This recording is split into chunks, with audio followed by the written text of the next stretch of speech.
10, 9, 8. Side booster ignition. 6, 5, 4, 3, 2, 1. Ignition.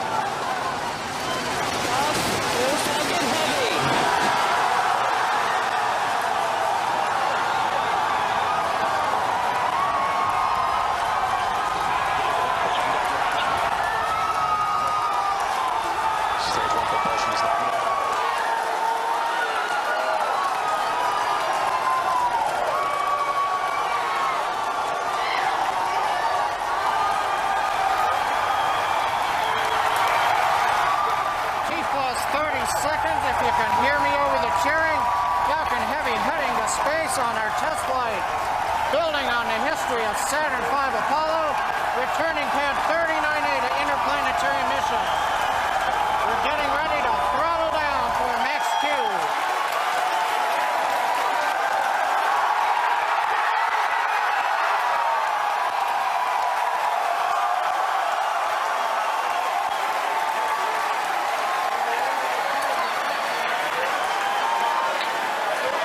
Supersonic. You've heard the call out. Vehicle is supersonic.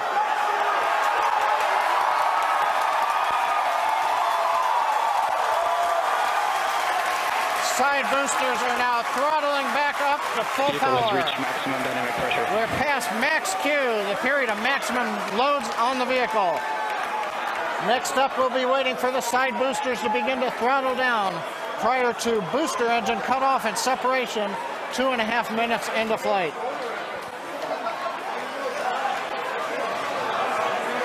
GNC trajectory looks good on the Falcon Heavy.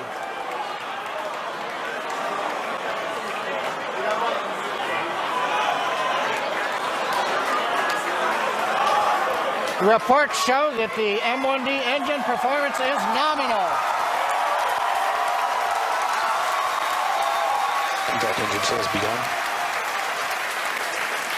Side boosters have begun to throttle down in preparation for the upcoming shutdown in 20 seconds.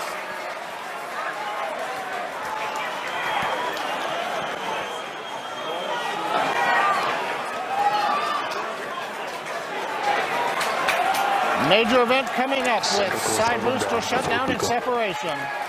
Inside shutdown. Side boosters. Beacon. Center. South and up. S1 keeps going.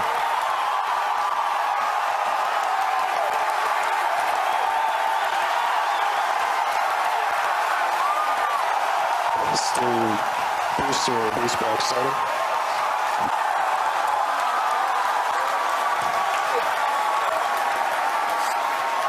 Successful separation. We're coming up on MECO and shutdown. Stay set. Preparation confirmed. Event recognition. This big burn looks good on side boosters. Spectrum startup.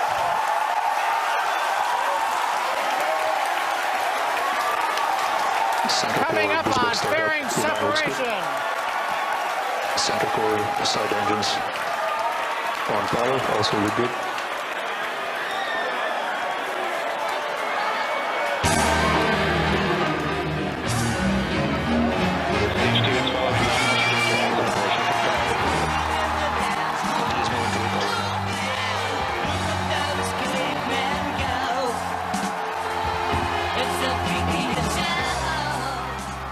Oh, any David Bowie fans? Space Oddity? I mean, I don't know about you all. I have goosebumps. I'm missing these space shuttles. This is the rocket. Ladies and gentlemen, you are looking at the most powerful rocket in operation in the world today. That is what we are witnessing thanks to Elon Musk and SpaceX. You know, he wants to take people up to Mars, but this so far, in terms of a rocket, has been a success. Look at that crowd looking upwards and applauding. There they are.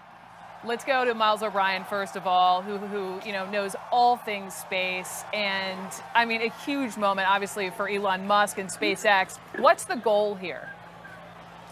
The goal right now, Brooke, is for me to get my composure. I'm a little misty. This is an emotional moment. I'm like you on this. I've missed greatly the launches of the shuttles. I never had the opportunity to see in person a launch of a Saturn V. I wish dearly I was in Florida today, but couldn't get there. You know, looking at that crowd, one of the things that really strikes me is if you think about how the United States got to the moon, it was on the backs and the brains of 20-somethings, really smart young people. Look at that crowd there in Hawthorne, California, the SpaceX team. It's a new generation of space travelers and explorers that are putting this amazing rocket into space, and really, in so many ways, a game changer for ultimately exploring space in a more sustained way. So this is a big moment. And Leroy Chow, I've got you also, a retired NASA astronaut, also I imagine equally misty-eyed, talking about SpaceX's Falcon Heavy rocket there and the successful launch. What are you thinking as you watch that go up, up, and away? Well, I tell you what, I am pretty overcome. This is fantastic. This is the first time in a very long time we've launched a rocket. Anyone has launched a rocket that's this powerful. And watching it fly away, looks like everything's still going nominally. Of course, we're not out of the woods. We've still got the upper stages continuing to burn, and we're all watching that. But you know, the first stages look flawless. Everything looked great. As Miles was saying, you know, that crowd of young people out in Hawthorne is just really inspiring. I think this is an important moment for exploration, and that's what's really unique. Is you have visionaries like Elon Musk who want to put their own profits into exploring space, and that's why this rocket is being built and flown. It's got much too much capacity to just launch a satellite. So this is a big moment. And we should also point out, I mean, I think people are being also, you know, this is an incredible moment, but more lighthearted. There are no Leroy Chows on board, you know, the Falcon Heavy rocket, Miles. This is what they call there's a dummy payload on board. You know, there's a hunk of metal. In fact, it's my understanding that Elon Musk actually put up his own Tesla Roadster as part of this launch in this rocket. Is that right? That is right. That's a used Tesla that Elon himself drove with a, you know, essentially a crash test dummy. I would certainly never call my friend Leroy a dummy, but this is a substitute astronaut for now. I mean, what they do typically on space tests like this, what NASA would do, is put ballast in there, a hunk of concrete or something, just to give it some weight. And part of what I appreciate is the enthusiasm and the tweaks and the sense of humor, and frankly, for Elon, the cross-promotional benefits of putting a Tesla in orbit for 1 billion years around the sun and near Mars. And by the way, I've got one more voice, Rachel Crane, who's actually there.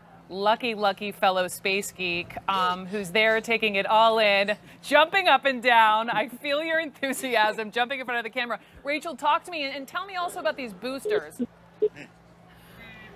Right. Well, Brooke, we did just see 2 boosters coming down moments ago, but the entry burn was shut down. We don't see them anymore, but I do hear people cheering around me. There's a couple buildings, so it's blocked. Oh, there's a sonic boom. Woo! So, wow, Brooke, if I can't even begin to describe the excitement around me. I mean, everybody is come out from the buildings here at Kennedy Space Center to pan the camera over. Can you guys turn the camera over to see it? No, there's a building. Sorry, Brooke, there's a building right in the way of seeing this these incredible landings. Unfortunately, I can't see them myself, but to describe feeling this launch here at Kennedy Space Center, this historic launch of Falcon Heavy, I mean, this is one for the books. Brooke. It was really, truly incredible. Yesterday, I spoke with Elon Musk. He was, you know, running through all the things that could possibly go wrong here. He said that he would consider it a success if the rocket just simply cleared launch pad 39A. Of course, this is a historic launch pad. This is where, you know, Apollo 11 sent humans to the moon. But had it been destroyed with this launch, it also would have delayed all their further launches. They said that Falcon Heavy could be ready to relaunch in 3 to 6 months. Of course, that would have been delayed if if the launch pad was destroyed. As we saw today, it was successful. It was not destroyed, so that will not be a problem. But we're waiting to see just how successful it was. You know, as you were just speaking with Miles, there is his own personal Tesla Roadster on board with that, you know, that space dummy on there playing David Bowie's Space Oddity. We don't know exactly how far it's gotten at this point, but we will keep you updated as we get all of this incredibly exciting space information. Brooke? I love the enthusiasm. Rachel Crane, my friend, thank you so much. I've still got Miles O'Brien and Leroy Chow with me. And so, Miles, just back over to you. Where exactly is the rocket going? It's going in a what they call a highly elliptical orbit, and it orbits actually around the sun, and it will sort of meet up, you know, kind of racetrack style, merging with Mars on occasion. So it's about 250,000 miles at its farthest distance from Earth. So it's a pretty decent stretch of the way to Mars. You know, obviously not entering Mars orbit or landing on Mars, but that Tesla Roadster will just be orbiting there for who knows how long, for the eons, with the dummy looking out the window into the void. Wow. And Leroy, I mean, I remember standing down there at Cape Canaveral and watching that final space shuttle take off and just being, you know, thrilled to see it, but also sad and nostalgic. And I mean, here, you know, as an astronaut or a former astronaut, what are the next major steps like today in space exploration? Oh, absolutely. This is huge. This is a huge deal. It looks like the upper stage has entered a nominal parking orbit. We saw the landing of the two side boosters. We don't know if the third booster has landed yet, but just everything looks flawless. And the next steps are to continue flying this vehicle, getting some more pedigree on it, launching other payloads. And as you know, Elon Musk says he's got two paying customers who want to go around the moon Apollo 8 style. In a Dragon spacecraft, and it would be this rocket that would take them on that way.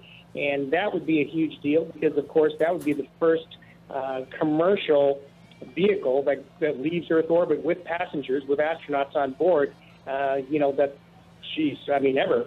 So, yeah. pretty neat stuff. What's the price tag for this kind of thing? And is this all Elon Musk, or is he hoping for the federal government to help out? What's the scoop, Miles? Well, the first thing to know is the price tag is a fraction of what NASA projects the cost of its comparable rocket, the Space Launch System, will be. And a big part of that is what you just witnessed, the return of those two boosters to the pad, fully reusable, and we hope before not too long, the third booster, which will land significantly downrange on a platform in the sea. It's about 30% of the cost that NASA is projecting for the Space Launch System, and that really is a game changer. You know, we used to say when Leroy was flying the shuttle that it was about $10,000 a pound for any pound of anything you put on the shuttle.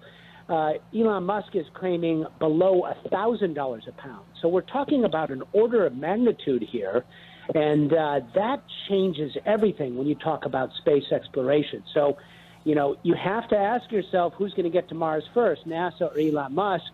Right now, the smart money would be on the guy who puts Teslas in space.